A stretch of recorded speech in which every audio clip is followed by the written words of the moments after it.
ಬೇಸಿಗೆ ಕಾಲದಲ್ಲಿ ಜಿಪುಣಿಯ ಮನೆಯಲ್ಲಿ ಬಂಧು ಬಳಗದ ಕಷ್ಟ. ಪಕ್ಷಿಗಳ ಊರಿನಲ್ಲಿ ಅದು ಬೇಸಿಗೆ ಕಾಲ. ಬಿಸಿಲು ತುಂಬಾನೇ ಜಾಸ್ತಿ ಇತ್ತು. ಬೆಳಿಗ್ಗೆ 10 ಗಂಟೆಗೆನೆ ಊರಲ್ಲಿ ಹೊರಗಡೆ ಯಾರೂ ಇಲ್ಲ. ಮರದಲ್ಲಿರುವ ಎಲೆಗಳು ಎಲ್ಲಾನು ಒಣಗೋಗಿ ಬಿದ್ದಿತ್ತು. ಚಿಚುಕಾಗಿಯ ಮನೆಯಲ್ಲಿ ಇಬಿ ಮೀಟರ್ ತುಂಬಾ ಸ್ಪೀಡಾಗಿ ಓಡ್ತಾ ಇರೋದ್ರಿಂದ ಚಿಚು ಫ್ಯಾನ್ ಕೂಡ ಆಫ್ ಮಾಡಿ ಇಟ್ಟಿದ್ಲು. ಕೈಯಲ್ಲಿ ಒಂದು ಬೀಸಣಿಗೆನ ಇಟ್ಕೊಂಡು ಸೋಫಾದಲ್ಲಿ ಕೂತ್ಕೊಂಡು ಅವಳು ಗಾಳಿ ಬೀಸ್ತಾ ಇದ್ದಾಗ ಇನ್ನೊಂದ್ ಕಡೆ ಚಿನ್ನುಕಾಗೆ ಪುಸ್ತಕನ ಮುಂದ್ಗಡೆ ಇಟ್ಕೊಂಡು ಓದಕ್ಕಾಗದೆ ಪಾಪ ಕಷ್ಟಪಡ್ತಾ ಇದ್ದ. ಅಮ್ಮ ಪ್ಲೀಸ್ ಅಮ್ಮ ಫ್ಯಾನ್ ಹಾಕಮ್ಮ, ಕನಿಷ್ಠ ಒಂದು ಸಿಂಗಲ್ ನಂಬರ್ ಅಲ್ಲಾದ್ರೂ ಫ್ಯಾನ್ ಹಾಕಮ್ಮ.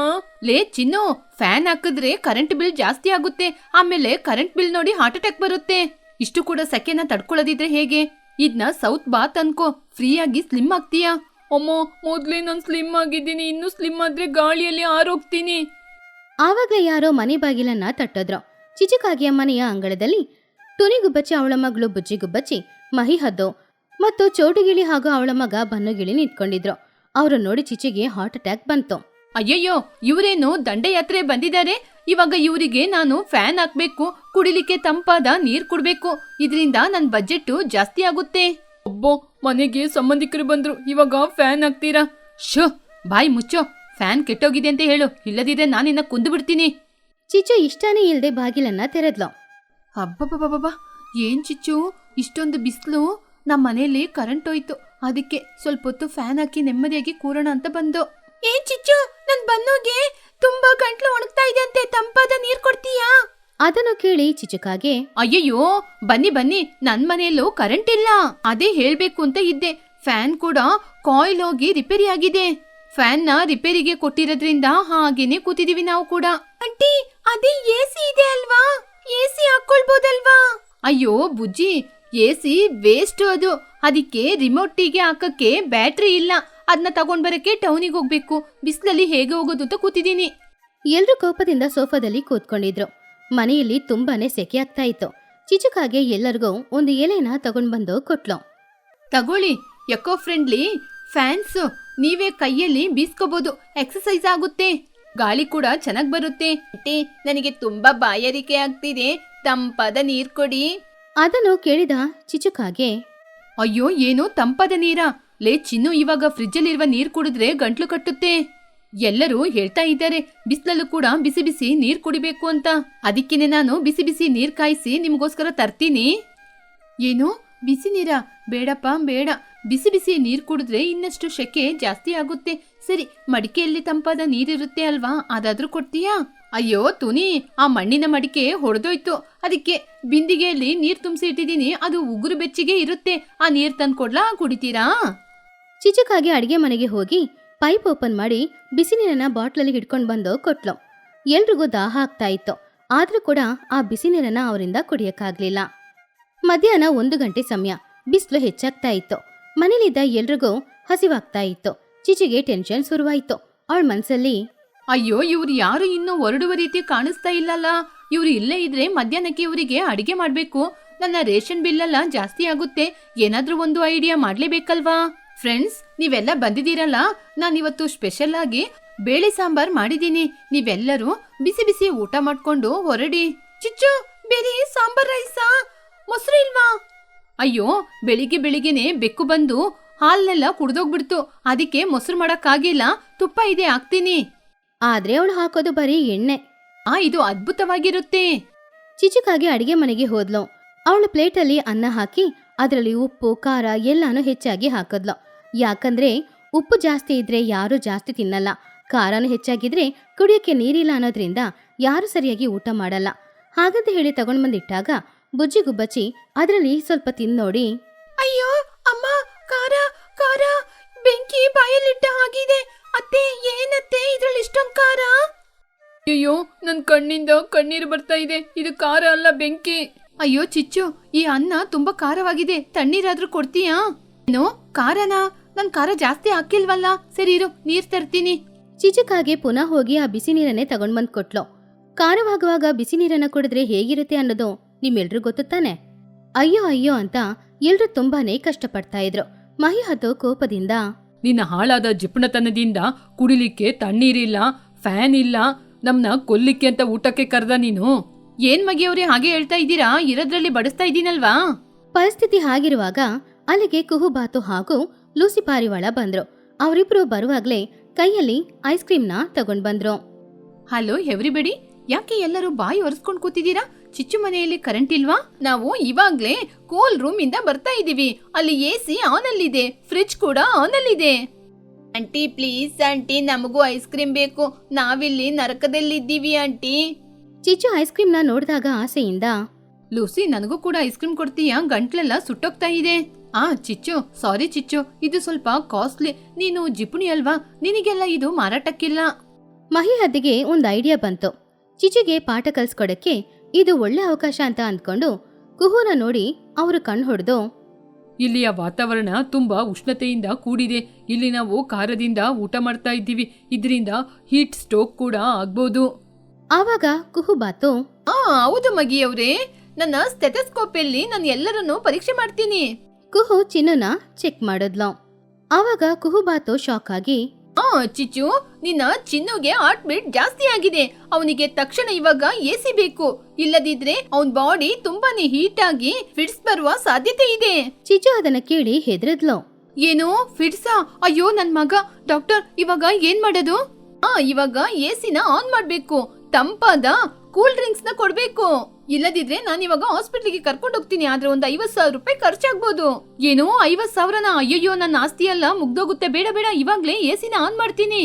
ಚಿಚ್ಚು ದಿಂಬು ಕೆಳಗಡೆ ಇಟ್ಟಿದ್ದ AC ರಿಮೋಟ್ನ ತೆಗೆದ್ಲು. ಕ್ಲಿಕ್ ಅಂತ ಅವಳು AC ಆನ್ ಮಾಡಿದ್ಲು. ತಂಪಾದ ಗಾಳಿ ಬೀಸ್ತಾ ಇತ್ತು.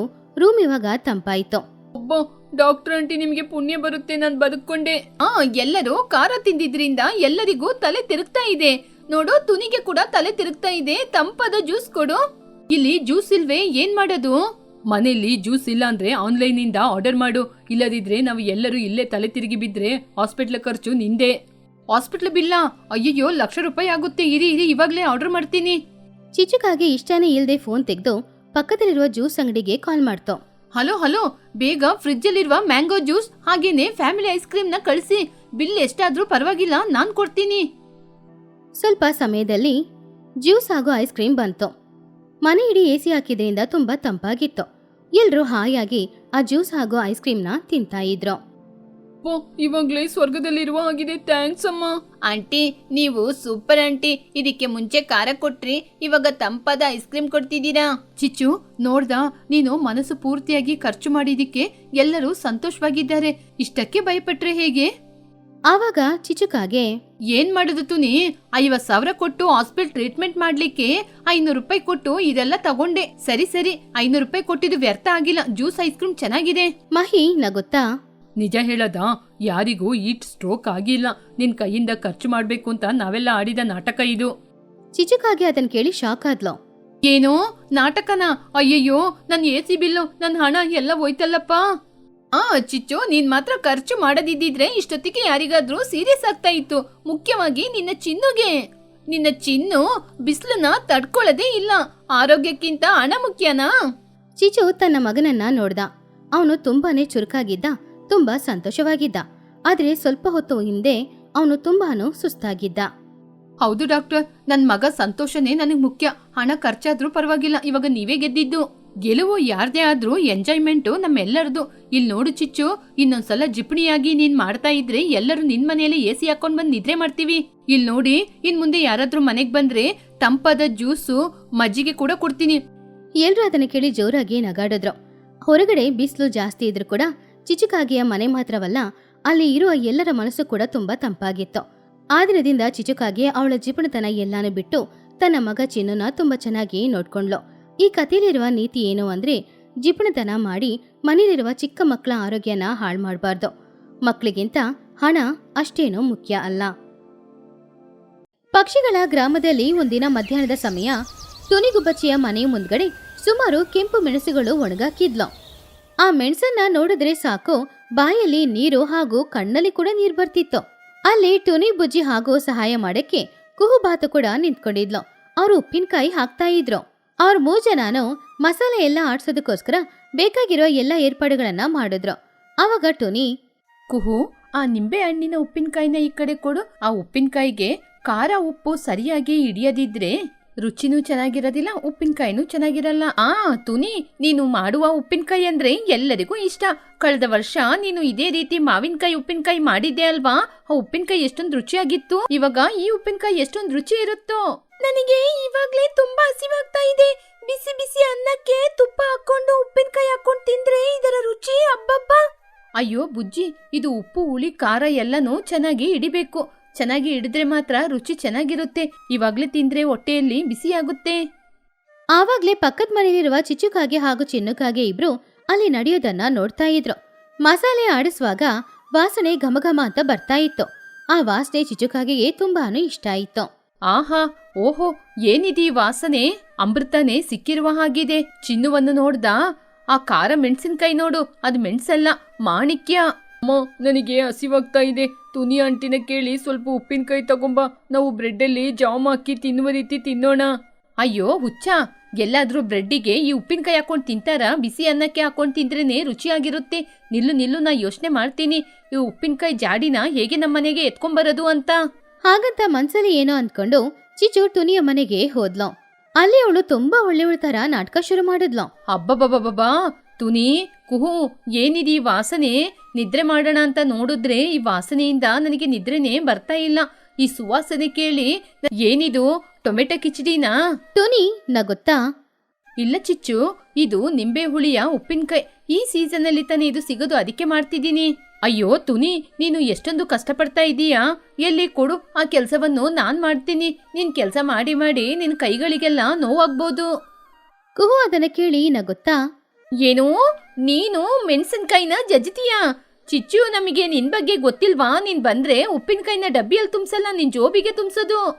ಕುಹು, ನೀನ್ ಯಾವಾಗ ನೋಡಿದ್ರು ನನ್ನ ಹೀಗೇನೆ ಹೇಳೋದು. ತುನಿ, ನೀನ್ ಹೇಳು, ನಾನು ಬಂದ್ರೆ ಕೆಲಸ ಸರಿಯಾಗಿ ಮಾಡಲ್ವಾ? ಅಯ್ಯೋ ಚಿಚ್ಚು, ಇವಾಗ ಎಲ್ಲ ಕೆಲಸ ಮುಗ್ದೋಗಿದೆ. ಇವಾಗ ಡಬ್ಬಿಗೆ ಹಾಕಿ ಚೆನ್ನಾಗಿ ಉಪ್ಪು ಹುಳಿ ಎಲ್ಲ ಹಿಡಿದ್ಮೇಲೆ ಒಗ್ಗರಣೆ ಮಾಡಿ ಎಲ್ಲರಿಗೂ ಕೊಡ್ತೀನಿ. ಚಿಚುಕಾಗೆ ಬೇಜಾರಿಂದ, ಅಯ್ಯೋ ತುನಿ, 3 ದಿನನ? ಅದುವರೆಗೂ ನಾನು ಜೀವಂತವಾಗಿ ಇರ್ತೀನ ಇಲ್ವಾ ಅಂತಾನೆ ಗೊತ್ತಿಲ್ಲ. ಸರಿ, ನೀನೊಂದ್ ಕೆಲಸ ಮಾಡು, ಇವಾಗ ಟೇಸ್ಟ್ ನೋಡಕ್ಕೆ ಒಂದ್ ಸಣ್ಣ ಪಾತ್ರೆಯಲ್ಲಿ ಹಾಕಿ ಕೊಡ್ತೀಯಾ? ರುಚಿ ಹೇಗಿದೆ ಅಂತ ಹೇಳ್ತೀನಿ, ನಾನು ಎಕ್ಸ್ಪರ್ಟ್ ಅಲ್ವಾ? ಚಿಚ್ಚೋತೆ, ಅಮ್ಮ ಹೇಳಿದಾರೆ ಇವಾಗ ತಿಂದ್ರೆ ಹೊಟ್ಟೆ ಒಳಗೆ ತುಂಬಾ ಬಿಸಿ ಆಗುತ್ತೆ ಅಂತ. ಇದು ಖಾರ ಬೇರೆ, ತುಂಬಾ ಖಾರ. ಬುಜ್ಜಿ, ನಾನು ಸ್ಪೈಸಿ ಕ್ವೀನ್ ಗೊತ್ತಾ? ನನಗೆ ಖಾರ ಅಂದ್ರೆ ತುಂಬಾ ಇಷ್ಟ. ಅಯ್ಯೋ ಚಿಚ್ಚು, ಹಠ ಹಿಡಿಬೇಡ, 3 ದಿನ ನಂತರನೇ ಕೊಡೋದು. ಇವಾಗ ಹೊರಡು. ಸಂಜೆ 5 ಗಂಟೆಗೆ ಲೂಸಿ ಪಾರಿವಾಳ ಹಾಗೂ ಮಹಿಹದ್ದು ಕೂಡ ಅಲ್ಲಿಗೆ ಬಂದ್ರು. ಟುನಿ ಉಪ್ಪಿನಕಾಯಿನ ತಯಾರು ಮಾಡಿ ಒಂದು ಜಾಡಿಯಲ್ಲಿ ಹಾಕಿ ಅದರ ಮನೆಯಲ್ಲಿ ಒಂದು ಟೇಬಲ್ ಮೇಲೆ ಇಟ್ಲು. ಹಾಯ್ ಫ್ರೆಂಡ್ಸ್, ವಾವ್ ತುನಿ, ಆ ಜಾಡಿಯಲ್ಲಿ ಏನಿದೆ ನೋಡಿದ್ರೆ ಇಂಟರ್ನ್ಯಾಷನಲ್ ಲಿಪ್ಸ್ಟಿಕ್ ಆಗಿ ಕೆಂಪು ಬಣ್ಣದಲ್ಲಿದೆ. ಉಪ್ಪಿನಕಾಯ? ಓ, ಲಿಪ್ಸ್ಟಿಕ್ ಅಲ್ಲ ಲೂಸಿ, ಅದು ತುನಿ ಮಾಡುವಂತಹ ಉಪ್ಪಿನಕಾಯಿ. ಈ ವಾಸನೆಗೆ ಮನೆಗೆ ಕಳ್ಳರು ಕೂಡ ನುಗ್ಬೋದು. ಅದನ್ನೆಲ್ಲ ಕೇಳ್ತಾ ಇದ್ದ ಚಿಚುಕಾಗೆ ಮಹಿ ಅವ್ರ ಹತ್ರ, ಹೌದು ಮಗಿಯವ್ರೆ, ತುನಿ, ಇವತ್ತು ನೀನೇನು ಭಯಪಡಬೇಡ. ನಾನು ಈ ವರಂಡದಲ್ಲೇ ಇವತ್ತು ಆ ಉಪ್ಪಿನಕಾಯಿಗೆ ಕಾವಲಾಗಿ ಅಲ್ಲೇ ಮಲ್ಕೋತೀನಿ. ಕಳ್ಳರು ಬೇರೆ ಜಾಸ್ತಿ ಆಗಿದ್ದಾರೆ, ಆಮೇಲೆ ಎತ್ಕೊಂಡು ಹೋಗ್ಬಿಡ್ತಾರೆ. ಹೌದು ಹೌದು, ಇವಳನ್ನ ಕಾವಲಿಗೆ ಬಿಟ್ರೆ ಆಮೇಲೆ ನಾಳೆ ಬೆಳಿಗ್ಗೆ ಉಪ್ಪಿನಕಾಯೇ ಇರೋದಿಲ್ಲ. ಮಗಿಯವ್ರೆ, ಇವಳನ್ನ ಮಾತ್ರ ನಂಬೇಡಿ. ಚಿಚ್ಚು, ನೀನೇನು ಹೋಗ್ಬೇಕಾದ ಅವಶ್ಯಕತೆ ಇಲ್ಲ. ತುನಿ ಮನೆಗೆ ಚೆನ್ನಾಗಿ ಲಾಕ್ ಇದೆ, ಹಾಕೊಂಡು ಮಲ್ಕೋತಾರೆ. ಈ ಮಗಿಯವರು, ಚೋಟು ಅವರು ಎಲ್ಲರೂ ನನ್ನ ಪ್ಲಾನ್ನ ಹಾಳು ಮಾಡಿದ್ದಾರೆ. ಹೇಗಾದ್ರೂ ತಗೋಬೋದಾಗಿತ್ತು. ಆ ದಿನ ರಾತ್ರಿ 12 ಗಂಟೆ. ಊರಲ್ಲಿ ಎಲ್ರು ನಿದ್ರೆ ಮಾಡ್ತಾ ಇದ್ರು. ಟುನಿ ಕೂಡ ಲೈಟ್ ಎಲ್ಲ ಆಫ್ ಮಾಡಿ ನಿದ್ರೆ ಮಾಡ್ತಿದ್ಲು. ಆವಾಗ ಚಿಚ್ಚು ಹಾಗೂ ಚಿನ್ನು ಇಬ್ರು ಕಳ್ಳರ ತರ ಕಪ್ಪು ಬಟ್ಟೆ ಹಾಕೊಂಡು ಟುನಿ ಮನೆಗೆ ಉಪ್ಪಿನಕಾಯಿ ಕದಿಯೋದಕ್ಕೋಸ್ಕರ ಬಂದ್ರು. ಚಿನ್ನು, ನೀನು ಭಯಪಡಬೇಡ. ಆ ಕಿಟಕಿಯಿಂದ ನಾವಿಬ್ರು ಮನೆಯೊಳಗೆ ಹೋಗೋಣ. ನೀನು ಕೆಳಗೆ ನಿಂತ್ಕೋ, ನಾನು ನಿನ್ ಮೇಲೆ ಹತ್ತಿ ಆ ಜಾಡಿಯಲ್ಲಿರೋ ಉಪ್ಪಿನಕಾಯಿ ತೆಗಿತೀನಿ. ಅಮ್ಮ ಬೇಡಮ್ಮ, ನನ್ ಮೇಲೆ ಹತ್ತಿದ್ರೆ ನನಗೆ ನೋವಾಗುತ್ತೆ. ಇವಾಗ ಕದಿಬೇಕಾದ ಅವಶ್ಯಕತೆ ಇದೆಯಾ? ನಾಳೆ ಮಾರ್ಕೆಟಲ್ಲಿ ತಗೋಬೋದಲ್ವಾ? ಮಾರ್ಕೆಟಲ್ಲಿ ಸಿಗೋದೆಲ್ಲ ಕೆಮಿಕಲ್ ಉಪ್ಪಿನಕಾಯಿ ಕಣೋ, ಇದು ಒರಿಜಿನಲ್. ನೀನೇನು ಮಾತಾಡ್ಬೇಡ, ಸುಮ್ನಿರು. ಚಿಚುಕಾಗೆ ಕಷ್ಟಪಟ್ಟು ಕಿಟಕಿ ಮೂಲಕ ಟುನಿಗುಬ್ಬಚ್ಚಿಯ ಮನೆಯೊಳಗಡೆ ಹೋದ್ಲು. ಆವಾಗ ಟುನಿ ಇಟ್ಟಿರುವ ಆ ಉಪ್ಪಿನಕಾಯಿಯನ್ನ ನೋಡಿದ್ಲು. ಆ ಉಪ್ಪಿನಕಾಯಿನ ನೋಡಿದಾಗ ಸ್ವಲ್ಪನಾದ್ರೂ ತಿಂದು ನೋಡ್ಬೇಕು ಅಂತ ಅವಳಿಗೆ ಅನಿಸ್ತು. ಅಬ್ಬಬ್ಬಾ, ಏನಿದು ಸುವಾಸನೆ? ನನ್ನ ಬಾಯಿಯಿಂದ ನಯಗ್ರ ಫಾಲ್ಸೆ ಸುರಿತಾ ಇದೆ. ಇವಾಗ ಒಮ್ಮೆ ರುಚಿ ನೋಡದೆ. ಹಾಗೆ ಅಂದ್ಕೊಂಡು ಚಿಚುಕಾಗೆ ಅವಳ ಕೊಕ್ಕನ್ನ ಆ ಜಾಡಿಯೊಳಗಡೆ ಹಾಕಿ ತುಂಬಾನೇ ಉಪ್ಪಿನಕಾಯಿನ ತಗೊಂಡು ಬಾಯಿಯಲ್ಲಿ ಹಾಕೊಂಡು ಹಾಗೇನೆ ನುಂಗೋದ್ಲು. ಅಷ್ಟೇ, ಒಂದು ಕ್ಷಣದಲ್ಲಿ ಅವಳ ಕಣ್ಣಿಂದ ನೀರು ಸುರಿತಾ ಇತ್ತು. ಹ್ಮ್ ಹ್ಮ್ ಹ್ಮ್ ಹ್ಮ್ ಮೆಣಸು ತುಂಬಾನೇ ಖಾರವಾಗಿತ್ತು. ಇನ್ನು ಉಪ್ಪು ಹುಳಿ ಎಲ್ಲಾನು ಸೇರಿರ್ಲಿಲ್ಲ. ಆ ಖಾರ ತಲೆಗೆ ಹತ್ತುತ್ತಾ ಇತ್ತು. ಆದ್ರೆ ಚಿಚುಕಾಗೆಯಿಂದ ಕಿಚ್ಚಾಡಕ್ಕೂ ಆಗ್ಲಿಲ್ಲ. ಕಣ್ಣಿಂದ ಮಾತ್ರ ಪಾಪ ನೀರು ಸುರಿತಾನೇ ಇತ್ತು. ಅವಳು ತುಂಬಾನೇ ಕಷ್ಟಪಡ್ತಾ ಇದ್ಲು. ಖಾರ ಖಾರ ಅಂತ ಅವಳಿಗೆ ಜೋರಾಗಿ ಕಿಚ್ಚಾಡ್ಬೇಕು ಅಂತ ಅನಿಸ್ತಾ ಇತ್ತು. ಅಮ್ಮ ಏನಾಯ್ತಮ್ಮ, ಏನಾಯ್ತು? ಚಿಚಿಗೆ ನಾಲಿಗೆ ಎಲ್ಲ ಉರಿತಾ ಇದ್ದಾಗ ಏನು ಮಾಡಕ್ಕಾಗ್ದೆ ಇಳಿತೀನಿ. ಹಾಗಂತ ಹೇಳಿ ತಕ್ಷಣ ಅವಳು ಮೇಲೆಯಿಂದ ಕೆಳಗಡೆ ಇಳಿದಾಗ ಗೊತ್ತಿಲ್ಲದೆ ಅಲ್ಲಿದ್ದ ಸ್ಟೀಲ್ ಪಾತ್ರೆಗಳನ್ನ ತಳ್ಳೋದ್ಲು. ಜೋರಾಗಿ ಢಮ್ ಢಮ್ ಅಂತ ಶಬ್ದ ಬಂತು. ಟುನಿ ಹಾಗೂ ಬುಜ್ಜಿ ಇಬ್ರು ಕೂಡ ಎಚ್ಚರವಾದ್ರು. ಕಳ್ಳ ಕಳ್ಳ ಯಾರೋ ಕಳ್ಳ ಮನೆಯೊಳಗೆ ಬಂದಿದ್ದಾನೆ. ಮರುದಿನ ಬೆಳಗ್ಗೆ ಸಮಯ ಟುನಿ ಮನೆಯ ಮುಂದ್ಗಡೆ ದೊಡ್ಡ ಪಂಚಾಯಿತಿ. ಚಿಚುಕಾಗಿಯ ಬಾಯೆಲ್ಲ ಪಾಪ ಖಾರದಿಂದ ಬೆಂದು ಹೋಗಿ ತುಂಬಾ ಕೆಂಪಾಗಿನೋ ಇತ್ತು. ಅವಳಿಂದ ಬಾಯಿ ಬಿಟ್ಟು ಮಾತಾಡಕ್ಕೂ ಕೂಡ ಆಗ್ತಾ ಇತ್ತಿಲ್ಲ. ಪಾಪ ಅವಳು ತುಂಬಾನೇ ಕಷ್ಟಪಡ್ತಾ ಇದ್ಲು. ಆವಾಗ ಮಹಿಯಾದ ಅವಳನ್ನ ನೋಡಿ, ಏನಾಯ್ತು ಚಿಚ್ಚು? ರಾತ್ರಿಡೀ ಏನೋ ಯುದ್ಧ ಮಾಡಿದ ರೀತಿ ನಿನ್ನ ಮುಖ ಎಲ್ಲ ಯಾಕೆ ಬಾಡಿ ಹೋಗಿದೆ? ಈ ಚಿಚ್ಚು ರಾತ್ರಿಯಲ್ಲಿ ತುನಿ ಮನೆಗೆ ಹೋಗಿ ಉಪ್ಪಿನಕಾಯಿನ ಕಳ್ಳತನ ಮಾಡಕ್ಕೋಗಿ ಅದನ್ನ ತಿಂದು ಬಾವಿಯೊಳಗೆ ಬಿದ್ದಿದೆ. ವಾವ್ ಚಿಚ್ಚು, ನಿನ್ ತುಟಿ ನೋಡ್ದ ಎಷ್ಟೊಂದು ಕೆಂಪಾಗಿದೆ ಅಂತ. ಎಂತಹ ಲಿಪ್ಸ್ಟಿಕ್ ಹಾಕೊಂಡ್ರು ಈ ರೀತಿ ಕೆಂಪಾಗಿ ಬದಲಾಗೋದಿಲ್ಲ. ನಿನ್ನ ತುಟಿ ತುಂಬಾ ಕೆಂಪಾಗಿ ಸೂಪರ್ ಆಗಿದೆ. ಬನ್ನೋ ನೋಡ್ದ ಚಿಚ್ಚು ಆಂಟಿ ಬಾಯಿಯಿಂದ ಹೊಗೆ ಬರ್ತಾ ಇದೆ. ಹೌದು, ಫೈರ್ ಇಂಜಿನ್ ನ ಕರಿಬೇಕಾ ನೋಡಿ. ಚಿಚುಕಾಗೆ ಮಾತಾಡಕ್ಕಾಗದೇ ಇದ್ರೂ ಕೂಡ ತುಂಬಾ ಕಷ್ಟಪಟ್ಟು ಅಬ್ಬಾ ಬೆಂಕಿ ಬೆಂಕಿ ಖಾರ. ಅದನ್ನ ನೋಡಿ ಟುನಿಗುಬ್ಬಚ್ಚಿ, ಅಯ್ಯೋ ಚಿಚ್ಚು, ನಾನು ಹೇಳ್ದೆ ಅಲ್ವಾ ಅದು ಖಾರ, ಇವಾಗ ತಿನ್ನೋದ್ ಬೇಡ ಅಂತ. ನೀನ್ ನನ್ ಮಾತ್ ಕೇಳ್ದ, ಇವಾಗ ನೋಡ್ದ ನೀನ್ ಎಷ್ಟೊಂದು ಕಷ್ಟಪಡ್ತಾ ಇದ್ದೀಯ ಅಂತ. ಬುಜ್ಜಿ ಆಂಟಿ, ನಮ್ಮಮ್ಮ ಯಾವಾಗ್ಲೂ ಹೀಗೇನೆ ಸ್ಪೈಸಿ ಕ್ವೀನ್ ಅಂತ ಏನೇನೋ ಹೇಳಿದ್ರು. ಇವಾಗ ನೋಡಿದ್ರ ಕಷ್ಟಪಡ್ತಿದ್ದಾರೆ. ತಪ್ಪು ಮಾಡಿದ್ಮೇಲೆ ಶಿಕ್ಷೆ ಅನ್ವಯಿಸ್ಲೇಬೇಕು. ತುನಿ, ಅವಳಿಗೆ ಸ್ವಲ್ಪ ತುಪ್ಪನೂ ಸಕ್ಕರೆನೂ ಕೊಡು. ಅವಳು ಮಾಡಿದ ತಪ್ಪಿಗೆ ಶಿಕ್ಷೆಯನ್ನು ಅನುಭವಿಸಲೇಬೇಕು. ಚಿಚುಕಾಗಿ ಹೆದರ್ಕೊಂಡು ನೋಡಿದ್ಲು. ನಿನಗೆ ಶಿಕ್ಷೆ ಏನಂದ್ರೆ ನೀನು 3 ದಿನಗಳ ಕಾಲ ಉಪ್ಪಿನಕಾಯಿಗೆ ಕಾವಲಾಗಿ ಇರಬೇಕು. ಆದ್ರೆ ಯಾವುದೇ ಕಾರಣಕ್ಕೂ 1 ಸ್ಪೂನ್ ಕೂಡ ನೀನು ತೆಗೆದು ತಿನ್ಬಾರ್ದು. ಊರಿನ ಜನರೆಲ್ಲರಿಗೂ ನೀನೇ ಬಡಿಸ್ಬೇಕು. ಚಿಚು ಅದನ್ನ ಕೇಳಿ, ಸರಿ ಸರಿ, ಇನ್ನು ನನ್ನ ಜೀವನದಲ್ಲಿ ಉಪ್ಪಿನಕಾಯಿನ ಕಳ್ಳತನ ಮಾಡೋದಿಲ್ಲ. ಉಪ್ಪಿನಕಾಯಿ ಅಂದ್ರೆ ಭಯ ಆಗುತ್ತೆ. 3 ದಿನಗಳ ನಂತರ ಟುನಿಯ ಮನೆಯ ಮುಂದ್ಗಡೆ ಊರಿನವರು ಎಲ್ರಿಗೂ ಕೂಡ ಹಬ್ಬದೋಟನ ಆಗ್ತಾ ಇದ್ಲು ಟುನಿ. ಅವಾಗ ಬಿಸಿ ಬಿಸಿ ಅನ್ನ ಹಾಕಿ ಅದರಲ್ಲಿ ಚಿಚುಕಾಗೆ ಎಲ್ರಿಗೋಸ್ಕರನೋ ಆ ಮೆಣಸಿನ ಉಪ್ಪಿನಕಾಯಿ ಹಾಕ್ತಾ ಇದ್ಲು. ಆವಾಗ ಎಲ್ರು ನೋಡಿ, ವಾವ್ ತುನಿ, ಉಪ್ಪಿನಕಾಯಿ ಸೂಪರ್ ಆಗಿದೆ, ಎಲ್ಲರ ಪ್ಲೇಟಲ್ಲೂ ಇದೆ. ಹೌದು ಚಿಚ್ಚು, ಉಪ್ಪಿನಕಾಯಿ ತುಂಬಾ ಚೆನ್ನಾಗಿದೆ, ಬೇಕಂದ್ರೆ ಇನ್ನೊಂಚೂರು ಹಾಕೋ. ಅಯ್ಯಯ್ಯೋ ನನಗೆ ಬೇಡಪ್ಪ, ನನಗೆ ಆವತ್ತಿನ ರಾತ್ರಿಯೇ ನೆನಪಿಗೆ ಬರ್ತಾ ಇದೆ. ಸ್ವಲ್ಪ ತಿಂದ್ರೇನೆ ಖಾರ. ನಿಮ್ಮ ಸ್ಪೈಸಿ ಕ್ವೀನ್ ಬಿರದು ಏನಾಯ್ತು? ಜಿ, ಆ ಕಿರೀಟನ ನಾನು ನಿನಗೇನೆ ಕೊಟ್ಬಿಡ್ತೀನಿ. ಇವತ್ತಿಂದ ನಾನು ಕರ್ಡ್ ರೈಸ್ ಕ್ವೀನ್. ಎಲ್ರೂ ಜೋರಾಗಿ ನಗಾಡಿದ್ರು. ಎಲ್ರೂ ಸಂತೋಷವಾಗಿ ತಿಂದ್ರು. ಆದ್ರೆ ಚಿಚುಕಾಗೆ ಮಾತ್ರ ಆ ಉಪ್ಪಿನಕಾಯಿನ ಹಾಕದೆ ಬರೀ ಮೊಸರನ್ನ ಮಾತ್ರ ತಿಂದ್ಲು. ಈ ಕಥೆಯಲ್ಲಿರುವ ನೀತಿ ಏನು ಅಂದ್ರೆ, ಅವಸರ ಪಟ್ರೆ ಉಪ್ಪಿನಕಾಯಿ ತುಂಬಾ ಖಾರವಾಗಿರುತ್ತೆ. ತಾಳ್ಮೆಯಿಂದ ಇದ್ರೇನೆ ಉಪ್ಪಿನಕಾಯಿ ತುಂಬಾ ರುಚಿಯಾಗಿರುತ್ತೆ.